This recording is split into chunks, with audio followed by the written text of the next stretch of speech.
Hi guys, and welcome back to the channel. Because of 2020 being pretty much a write-off due to car show season and because of COVID rubbish and all that going around and all the what other diseases there are in this world that seem to be putting everything on, making it all postponed, let's say.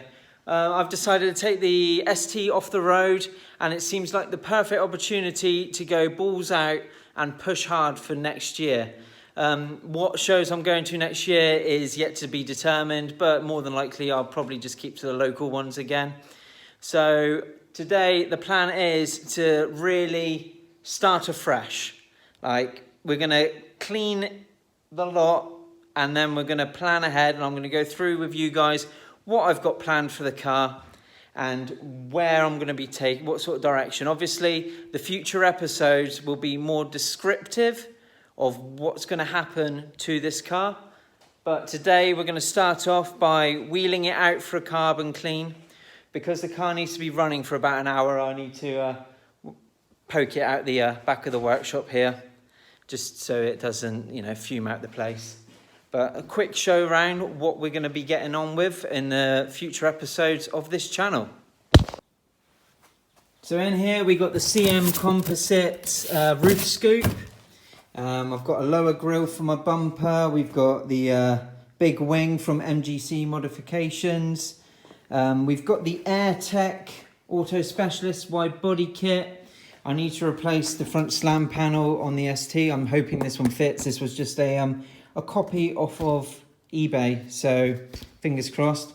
I've got a racing bar to go in the back of the ST in the boot with a net that comes down. Because of the big wing, I didn't really want to run the ST wing, so I've gone a Z-Tech spoiler. So I'm going to try and get that mounted up. And that's just like, obviously we're going to start going at the bumper, we're going to smooth stuff out, we're going to change colours here and there, and we're going to really tart it up a bit because I have time to do so now. Perks of having a daily now to my name, I don't have to worry about getting the jobs done on my days off. I've got a Zer-coated AirTech tubular manifold, which I am going to be mounting up to the Turbo Technics S280 Turbo, and in here as well to top it all off. So there's the turbo, which we've all seen a turbo before, but that's just a big boy. It's still pretty. And then in here as well we also have the uprated injectors. So I am going to be hopefully pushing it out to see what the stock engine can take. To marry up to the turbo, I am going to be running the Forge actuator that is already on the standard turbo, but I'm going to be switching the spring out of it because it's come with the green spring. I've got the service kit here, and I'm going to be running the yellow spring, which I believe is around 13 psi. I know they say never run over 11 psi on this turbo, but with proper mapping it should be fine. I've got the Sicko Developments cold side pipe because that runs perfectly well with the Turbo Technics turbo, so it's gonna look really good, and it's gonna hopefully help with all that extra power and spooling. Obviously this car is going to be roughly running the double the power from factory, so I want to look after the engine. Prevention is better than cure after all. So in here I have got, if I can find it, well, I'm going to be, here we go. I'm going to be shim kitting doing the block mod at some point as well. Probably team up with my friends over at Unit 5 Motorsport just for my own peace of mind, because I'm not exactly comfortable at doing that sort of thing just yet, but it's all a learning curve and none of this project is going to be rushed. So that should help protect the engine, fingers crossed. I know they've got a habit of going anyway, but if I can prevent something happening for a few thousand miles, perfect. So what we're going to do now is we're going to wheel this one out, poking out the back, and then we're going to start carbon cleaning. You alright seeing me back then? Make sure I don't fall down the pit. You alright mate, just go straight back. Yeah, no, but the front tractor wheel always catches me off guard. Oh, it smells so nice in here compared to the Audi. Oh, does it smell like old man fart? Clean the seats, mate.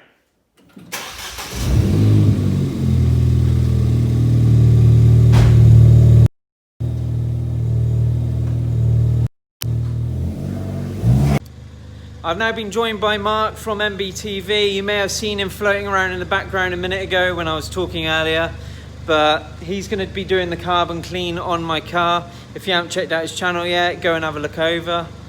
And yeah, now it's down to you, Mark. Right guys, so yeah, basically, obviously Aaron's had this car for a few years now. I think he's done 40,000 miles? 30. Or 30,000 miles. It's about 35 on the clock. Now, as most petrol heads will know, direct injection engines are an absolute pain in the arse. Basically, they don't clean the inside of the engine as well as a normal injected engine. So what carbon clean will do, I mean, a worn-up blast is recommended every so often, but that's very expensive. Carbon clean will basically clean your injectors, your cap, all the internals of your engine. Depending where you go, who you use, it's a fraction of the price. Now, I provide this service through my business, which is NG Automotive Services. I use a carbon K machine, and I can't fault it. Anyone who's looking to get into the business, highly recommend these guys. Customer service is spot on, aftercare is brilliant. Now, the process of doing this, once the car's warmed up, basically get this all up and running. Very simple. This little tube goes just in behind the mass sensor, and then that's left running along with the car for an hour. Personally, I give the car a rev every 15 minutes just to clear out whatever's broken off. Some people will just leave it running at idle, but I just personally feel it's more beneficial to clear the stuff out while you're there. Benefits of having this done. Fuel economy, it will just be smoother, it will run smoother. Throttle response, so yeah, you'll get back some power as well. There's a lot of benefits of having it done depending on whether you've got a petrol, a diesel, whether your car's modified. Obviously diesel, this is highly recommended on a diesel car. It's already on my Audi. I've already had that done. Yeah, I done the Audi when I owned it. I will be doing my car after I've done this one. I picked up another new car yesterday. I'm not going to show you. I'm terrible. I'm not going to show you because, yeah, it'd be broken in a week. I've had 2 cars since you last told me, so give it a week. It'll be on my channel though. Give it a week. So yeah, we'll get this done, and then obviously Aaron can drive it around before we start stripping the car down and give his honest opinion. But I highly recommend it, but obviously it's my business. So Aaron will give you his feedback once it's done, and we'll go from there. Can I just make one note before we carry on? I'm glad you brought your new car. Yeah, fair play, but I really wanted to test drive your Fiesta. Still can. Yeah. Right, Yeah, all right, fair play.